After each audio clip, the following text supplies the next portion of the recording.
Hi, நான் உங்கள் RJ Sri பேசுகிறேன். நம்ம வாழ்க்கையோட பதிவுக்கு சொந்தக்காரர் வினோத்தை பற்றி தான் பேச போகிறோம். ஸ்ரீ, என்னோடய வாழ்க்கையில் வண்ணங்களே இல்லாத உலகம்.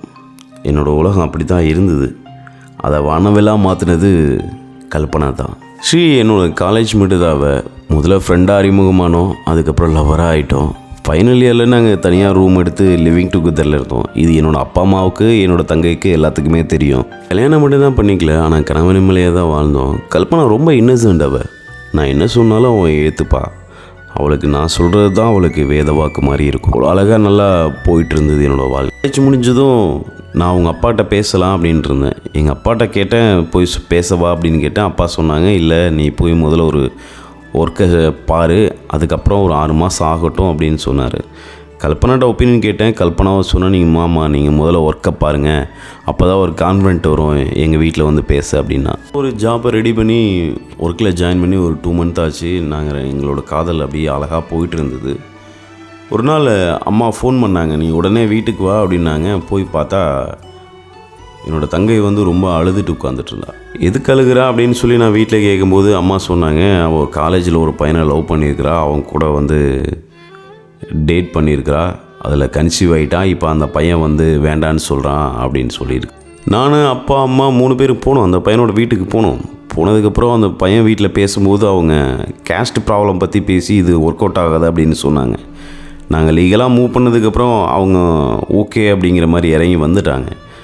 பட் ஒரு கண்டிஷன் வச்சாங்க ஸ்ரீ, அதான் என்னால் ஏற்றுக்க முடியலை. அவங்களுக்கு ஒரு பொண்ணு இருக்கிறா, என் பையன் இந்த மாதிரி கேஸ்ட் மாதிரி மேரேஜ் பண்ணால் என் பொண்ணை யாரும் எடுத்துப்பா, அதனால் வந்து உங்கள் பையனுக்கு ஓகே அப்படின்னா நாங்கள் இந்த மேரேஜுக்கு ஒத்துக்கிறோம் அப்படின்ட்டாங்க. நாங்கள் வீட்டுக்கு வந்துட்டோம். வந்ததுக்கப்புறம் எனக்கு எங்கள் அம்மாவுக்கும் அப்பாவுக்கும் 3 பேர்த்துக்கும் ஆர்கியூமெண்ட்டு ரொம்ப நேரம் போயிட்டு இருந்தது. நான் அவங்கள கன்வின்ஸ் பண்ணவே முடியல. ஆனால் அம்மா தான் முதல்ல சொன்னாங்க, நீ அந்த பொண்ணை கல்யாணம் பண்ணிக்க, அப்போ தான் நம்மளோட பொண்ணோட வாழ்க்கை நல்லாயிருக்கும், இல்லைனா வீணாக போயிடும் அப்படின்னு சொல்லி ரொம்ப அழுக ஆரம்பிச்சிட்டாங்க.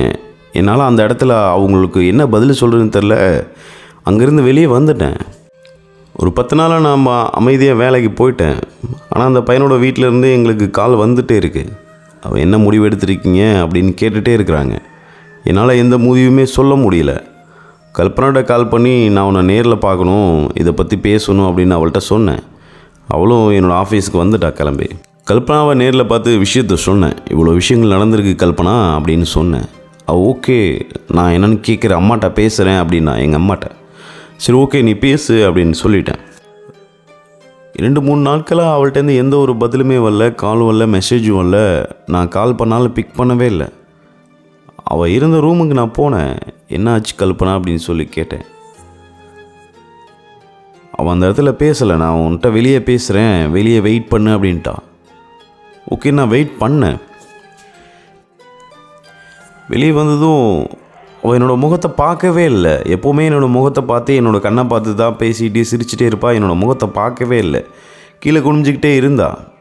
என்னம்மா அப்படின்னு சொல்லி கேட்கும்போது அவள்கிட்டேருந்து வந்த பதில், அம்மா உன் தங்கச்சி வந்து லவ் பண்ணியிருக்கா, லிவிங் டுகெதர் டேட் பண்ணியிருக்கிறா.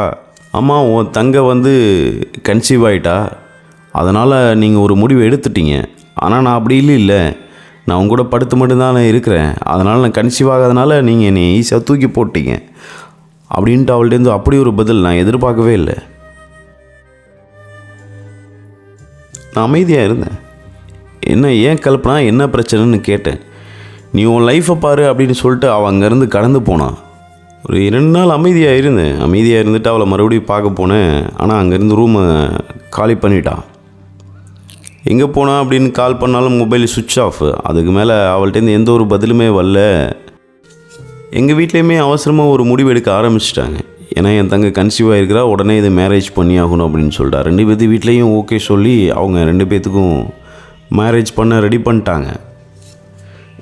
கல்பனாக்கிட்டேருந்து எந்த ஒரு பதிலுமே வரல. நான் அவளை எப்படி காண்டாக்ட் பண்ணுறதுன்னு தெரில. அவங்களோட ஊர் நம்பர் அட்ரஸ் எதுவுமே எனக்கு தெரியாது. நான் எப்படி அவளை காண்டாக்ட் பண்ணுறதுங்கிறது எனக்கு தெரியாது. அவளோட ஃப்ரெண்ட்ஸ்கிட்ட எல்லாத்துலேயுமே கேட்டேன், தெரியலை அப்படிங்கிறத பதில் மட்டும்தான் வந்ததே தவிர எந்த ஒரு வேறு பாசிட்டிவாக எந்த பதிலுமே வரலை. என்னோடய தங்கைக்கும் அந்த பையனுக்கும் மேரேஜ் ஆகிடுச்சு.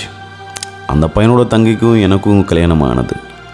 கல்யாணமாகி 2-3 வருடங்கள் ஆயிடுச்சு. ஒரு குழந்தையுமானது. இருந்தாலும் என்னோடய நினைவுகள் எல்லாமே கல்பனாவை பற்றின மட்டுமே இருக்குதே தவிர அவள் என்ன ஆனால் எப்படி இருக்கிறா அப்படிங்கிற ஒரு கொஷின் மார்க்கோடவே நான் இருந்துகிட்ருக்கிறேன்.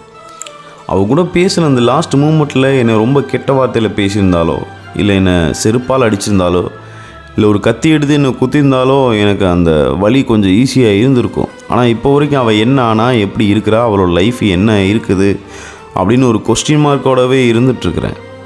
அவள் எங்கே இருக்கிறானே எனக்கு புரியலை. எங்கேயோ ஒரு மூலை இருந்து நான் நல்லா இருக்கிறேன், நீ உன் வேலையை பாரு, உன் வாழ்க்கையை பாரு அப்படின்னு ஒரு வார்த்தைக்கு வந்துடாதா அப்படின்னு மனசு கிடந்து அடிச்சுக்கிட்டே இருக்குது. நான் உங்கள் ஆஜஸ்ரீ, நம்ம வாழ்க்கை பதிவுக்கு சொந்தக்காரர் வினோத்தை பற்றி தான் நம்ம பேசுகிறோம். வினோத், நீங்கள் அவங்கள்ட்ட இந்த மன்னிப்பு வந்தால் என்ன, வரலைன்னா என்ன, உங்கள் வாழ்க்கையை நீங்கள் பாருங்கள். நீங்கள் சரியாக தூங்காமல் உங்கள் வாழ்க்கையை பார்க்காம இருந்தால் கூட அவங்களால தாங்கிக்க முடியாது.